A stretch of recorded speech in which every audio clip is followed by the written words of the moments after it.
एक घने जंगल में एक ताकतवर शेर रहता था। जंगल के तमाम जानवर उससे डरते थे। इसी जंगल में एक शरारती मगर ज़हीन बंदर भी रहता था, जो हमेशा दरख्तों पर उछल कूद करता रहता था। एक दिन शेर बहुत भूखा था। वो शिकार की तलाश में जंगल में घूम रहा था कि उसकी नज़र बंदर पर पड़ी।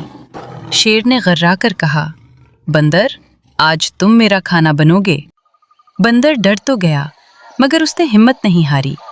उसने फौरन एक तरकीब सोची और बोला, शेर बादशाह, अगर आप मुझे खा लेंगे तो आप एक बड़े खजाने से महरूम हो जाएंगे। शेर हैरान होकर कर बोला, कैसा खजाना? बंदर ने कहा, जंगल के पार एक पुराना कुआं है। उसमें एक दूसरा शेर रहता है जिसने सोने के सिक्के छुपा रखे हैं। लालच में आकर शेर बंदर के साथ कुएं तक पहुंच गया। बंदर ने कुएं में झांककर कहा, वो देखें, अंदर वही शेर बैठा है। शेर ने जब पानी में अपनी ही परछाई देखी तो गुस्से में जोर से धाड़ा। कुएं में आवाज गूंजी तो उसे लगा दूसरा शेर जवाब दे रहा है। गुस्से में आकर वो फौरन कुएं में कूद गया।